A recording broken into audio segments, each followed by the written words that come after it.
সূরা আত-তালাক। আউযু বিল্লাহি মিনাশ শাইতানির রাজীম। বিসমিল্লাহির রহমানির রহিম। ইয়া আইয়ুহান নাবিয়্যু ইযা তাল্লাকতুমুন নিসা ফাতাল্লিকুহুন্না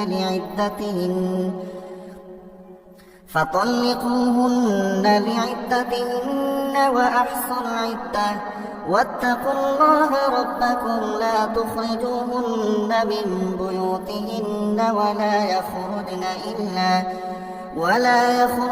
إلا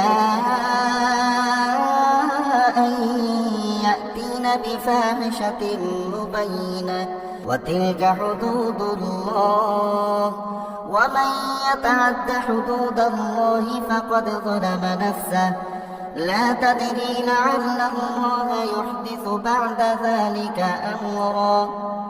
হে নবী, তোমার সাথীদের বলো, যখন তোমরা তোমাদের স্ত্রীদের তালাক দাও বা দিতে ইচ্ছা করো, তখন তাদের ইদ্যতের অপেক্ষার সময়টুকুর প্রতি লক্ষ্য রেখে তালাক দিও। ইদ্যতের যথার্থ হিসাব রেখো এবং এ ব্যাপারে আল্লাহ তাআলাকে ভয় করো। যিনি তোমাদের মালিক প্রভু, ইদ্যতের সময় কোনো অবস্থায় তাদের নিজেদের বসত বাড়ি থেকে বের করে দিও না। এ সময় তারা নিজেরাও যেন তাদের ঘর থেকে বের হয়ে না যায়। তবে যদি তারা কোনো জঘন্য অশ্লীলতার কাজে লিপ্ত হয় তাহলে তা ভিন্ন কথা। ইদ্যতের ব্যাপারে এগুলোই হচ্ছে আল্লাহর সীমারেখা।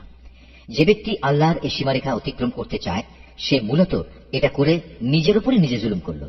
তুমি তো জানো না, এরপর আল্লাহ তাআলা হয়তো পুনরায় তোমাদের মাঝে সহৃদয়তার কোন একটা পথ বের করে দেবেন। فإذا بلغن أجلهن فأمسكوهن بمعروف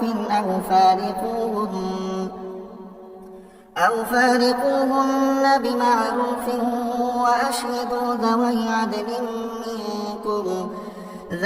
عدل منكم وأقيموا الشهادة لله ذلكم يوعظ به من كان يؤمن بالله واليوم الآخر ومن يتق الله يجعل له مخرجا।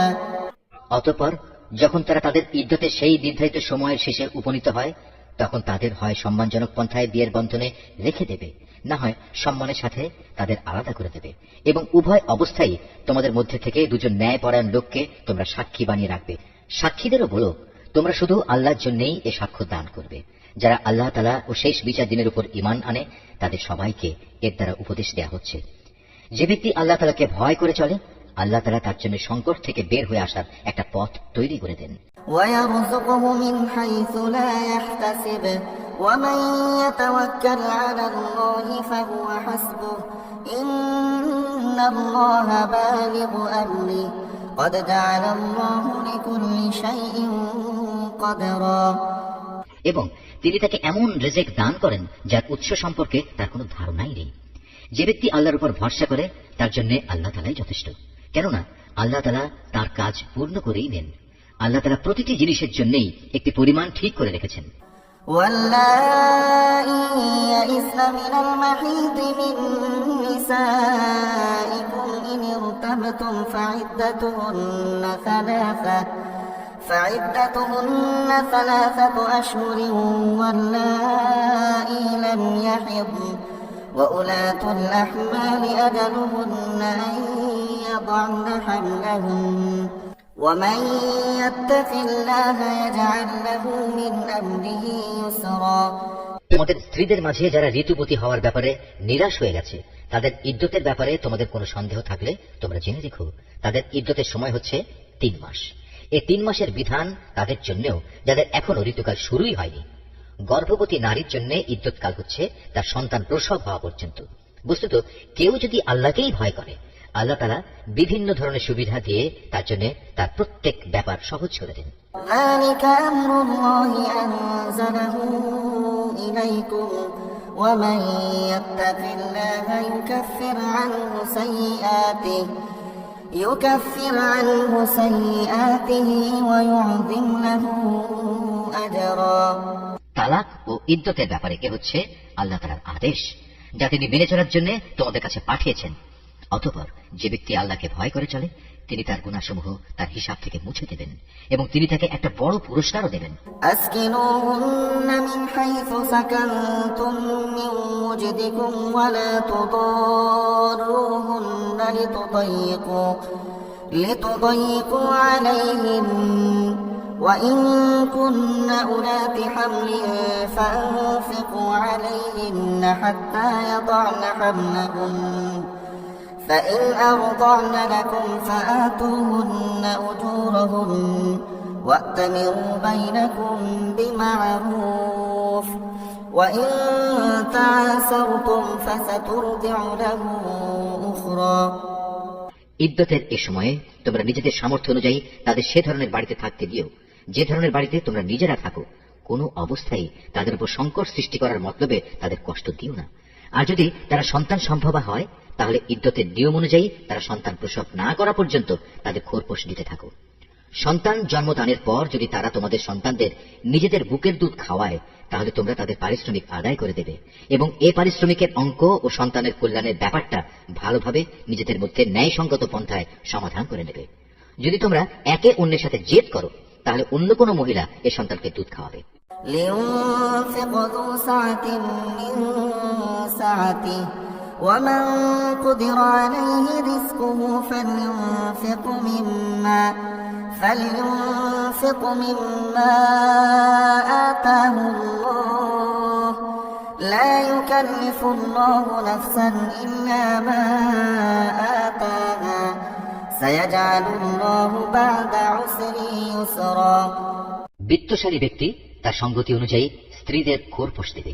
আবার যে ব্যক্তির অর্থনৈতিক সঙ্গতি সীমিত করে রাখা হয়েছে সে ব্যক্তি ততটুকু পরিমাণে খোরপোশ দেবে যতটুকু আল্লাহ তাআলা তাকে দান করেছেন।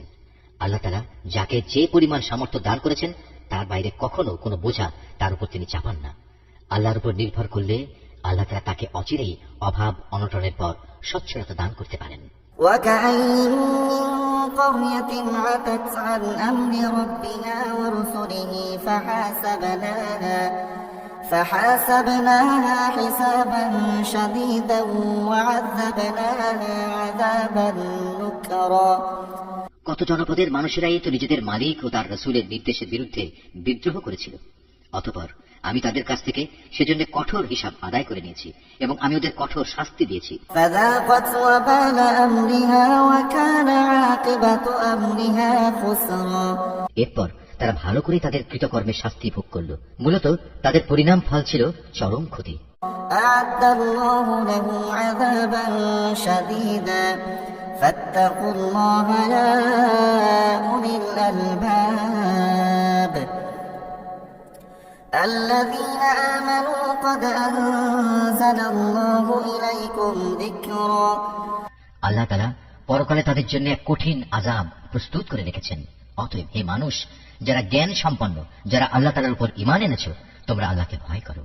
আল্লাহ তাআলা তোমাদের কাছে তাঁর উপদেশ বাণী পাঠিয়েছেন। রাসূলান ইয়াতলু আলাইকুম আয়াতিল্লাহি মুবাইয়িনাতিন লিইখরিজাল লাযীনা আমানু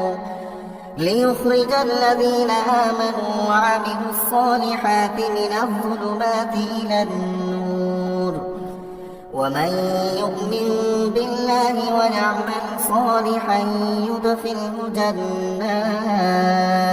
جنات تجري من تحتها الأنهار خالدين فيها أبدا قد أحسن الله له رزقا তিনি আরো পাঠিয়েছেন তার রাসূল যে তোমাদের আল্লাহর সুস্পষ্ট আয়াতসমূহ পড়ে শোনায়, যাতে করে সে রাসূল তোমাদের সেসব লোকদের যারা ঈমান এনেছে এবং ভালো কাজ করেছে তাদের জাহেলিয়াতের অন্ধকার থেকে হিদায়াতের আলোতে নিয়ে আসতে পারে। তোমাদের যে কেউই আল্লাহর উপর ঈমান আনে এবং ভালো কাজ করে আল্লাহ তাআলা তাকেই জান্নাতে প্রবেশ করাবেন, এমন এক জান্নাতে যার তলদেশ দিয়ে ঝর্ণাধারা প্রবাহিত হবে। সেখানে তারা অনন্তকাল ধরে অবস্থান করবে। এমন লোকের জন্য অবশ্যই আল্লাহ তাআলা উত্তম রিজিকের ব্যবস্থা করে রেখেছেন।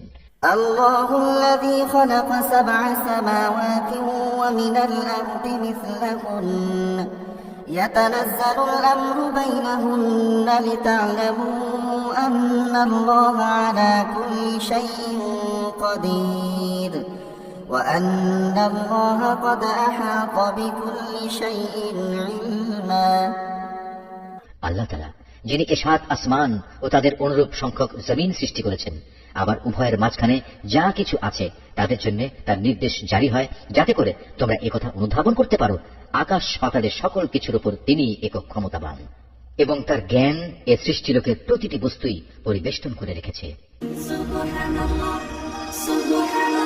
Mahfuz, Art of Nature. يا أيها النبي إذا طلقتم النساء فطلقوهن